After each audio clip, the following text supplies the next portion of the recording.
Halo adik-adik, kita berjumpa lagi di sesi yang selanjutnya. Tadi di yang pertama kita sudah mempelajari tentang konsep dasar ilmu ekonomi, kita berbicara tentang teori kelangkaan dan juga berbicara tentang opportunity cost ya. Jadi saya review sedikit lagi bahwa kenapa kita harus mempelajari ilmu ekonomi, karena ada yang namanya masalah tentang kelangkaan, kebutuhan manusia yang tidak terbatas, tapi di sisi lain alat pemuasnya itu jumlahnya terbatas. Nah, adik-adik, selanjutnya kita akan mempelajari tentang masalah pokok ekonomi. Nah, jadi adik-adik, kita sudah bahas di pertemuan yang pertama tadi bahwa lahirnya ilmu ekonomi itu karena ada yang namanya masalah. Nah, setiap negara itu dituntut untuk menyelesaikan atau memecahkan persoalan-persoalan atau masalah-masalah ekonomi yang mendasar yang terjadi di setiap negara. Nah, mari kita mempelajari tentang masalah pokok ekonomi modern. Baik.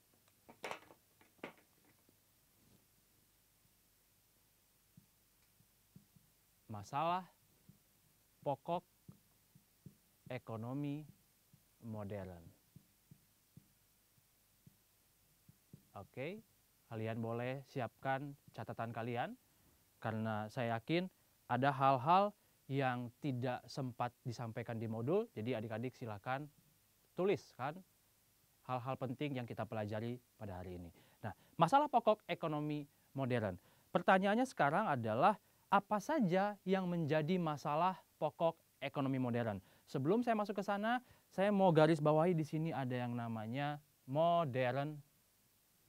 Ya, jadi digunakan masalah pokok ekonomi modern karena ada yang namanya masalah pokok ekonomi tradisional. Nah, apa sih masalah pokok ekonomi tradisional?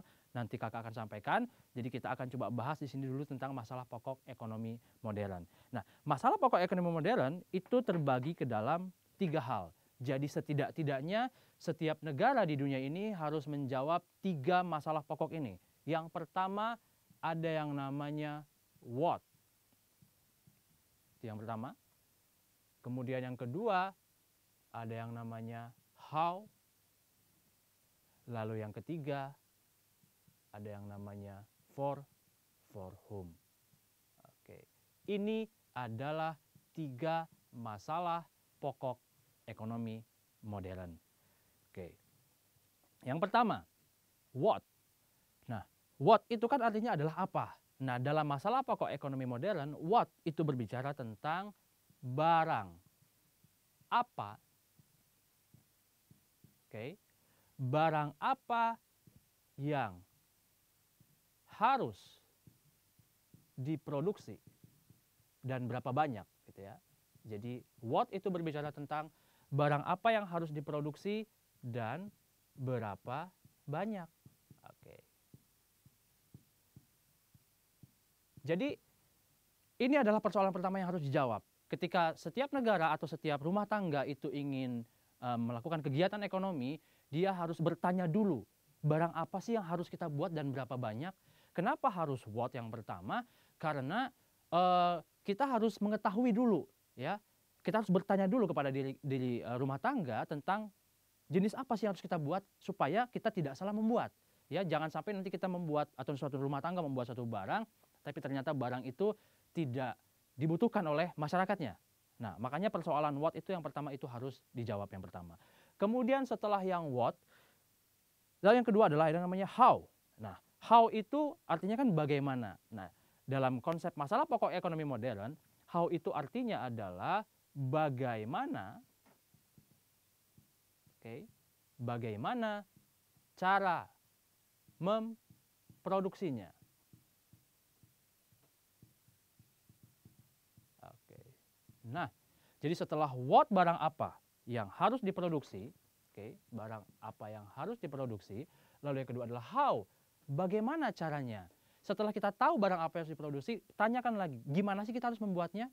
Apakah dengan teknologi A kah, teknologi B kah, atau dengan mungkin padat karya atau dengan padat modal. Jadi kita harus menggunakan tools atau alat yang tepat supaya kita juga bisa memproduksi barang ini dengan efektif juga efisien.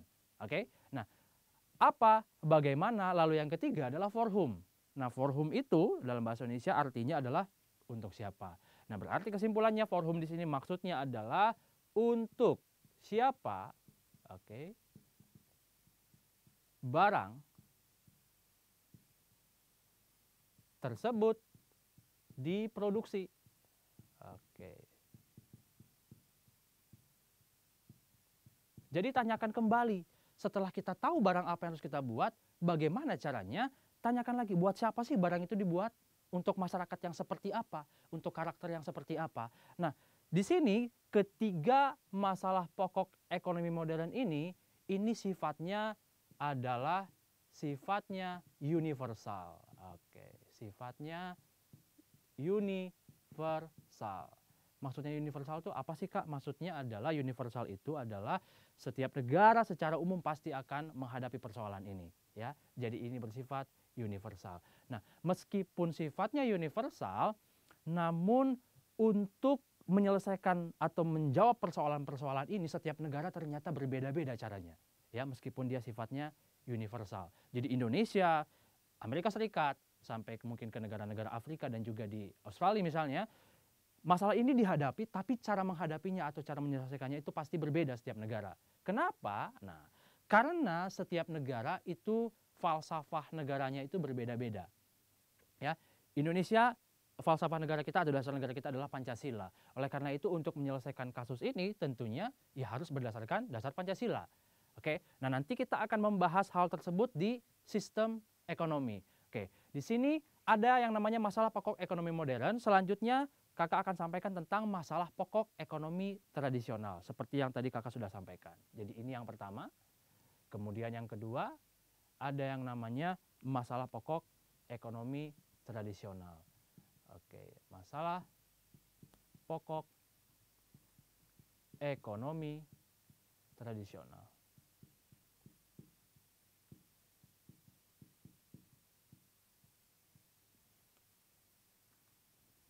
Oke.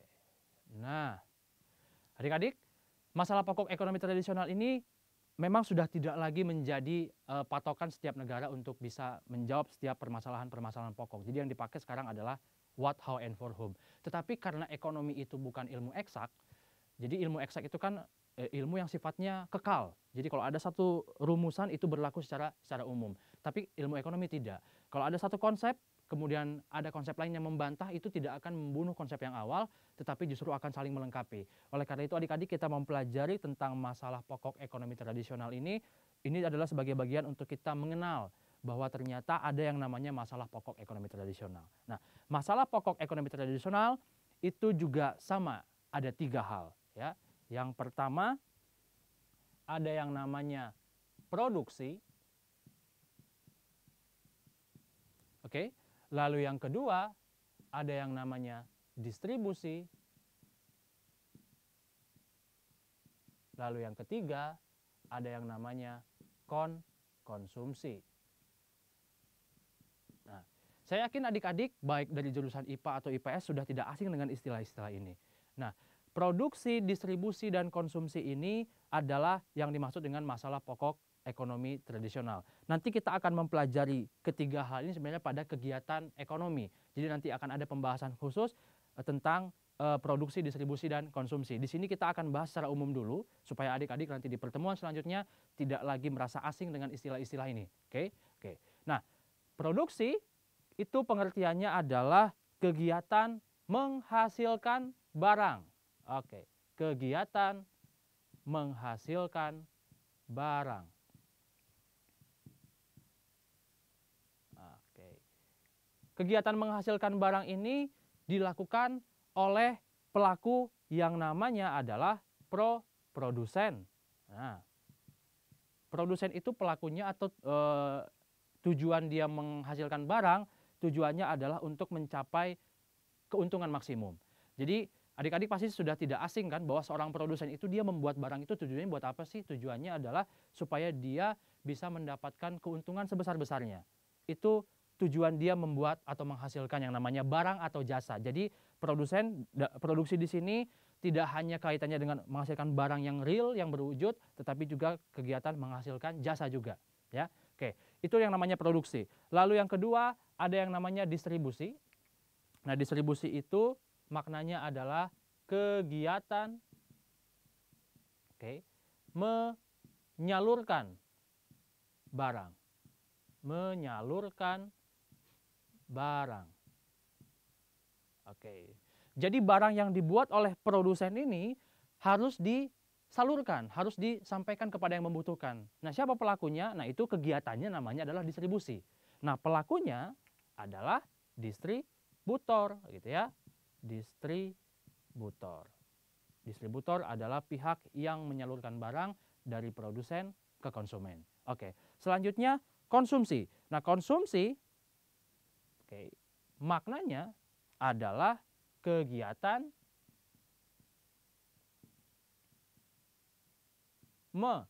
menghabiskan,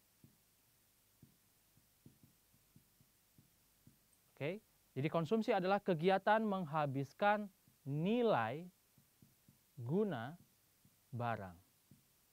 Jadi konsumsi adalah kegiatan menghabiskan nilai guna barang. Pelakunya siapa? Sudah tidak asing lagi, pasti pelakunya adalah konsumen.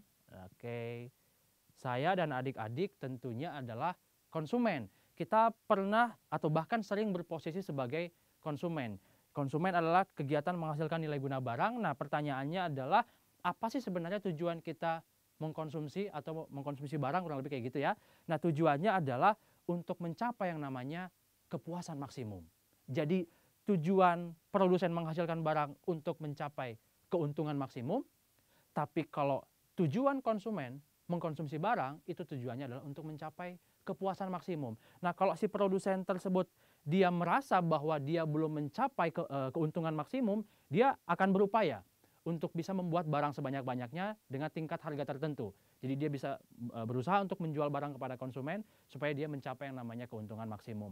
Sementara kalau konsumen, selama kita sebagai konsumen tidak merasakan kepuasan, ya, tidak merasakan kepuasan untuk mengkonsumsi barang, pasti yang kita lakukan adalah menambah. Makanya hal ini ada kaitannya tadi dengan pertemuan kita yang pertama tadi, bahwa manusia tidak pernah puas, ya, sampai dia mencapai atau merasakan yang namanya kepuasan maksimum, baru dia mungkin akan berhenti untuk mengkonsumsi atau mungkin mengganti barang yang lain. Nah, nanti hal ini juga menjadi dasar kita untuk kita mempelajari jenis-jenis barang. Ternyata adik-adik ada penggolongan jenis-jenis barang yang secara teori itu dimunculkan oleh para ahli. Nah, kita nanti akan mempelajarinya. Oke, jadi di sini kita sudah mempelajari tentang dua hal. Ada yang namanya masalah pokok ekonomi modern, lalu masalah pokok ekonomi tradisional. Selanjutnya, nanti kita akan membahas atau mempelajari tentang sistem ekonomi. Jadi sistem ekonomi itu adalah alat yang dilakukan atau yang dibuat oleh negara untuk menyelesaikan yang namanya masalah pokok ekonomi modern. Baik adik-adik, sampai di sini nanti kita akan masuk ke pertemuan atau sesi yang selanjutnya. Terima kasih.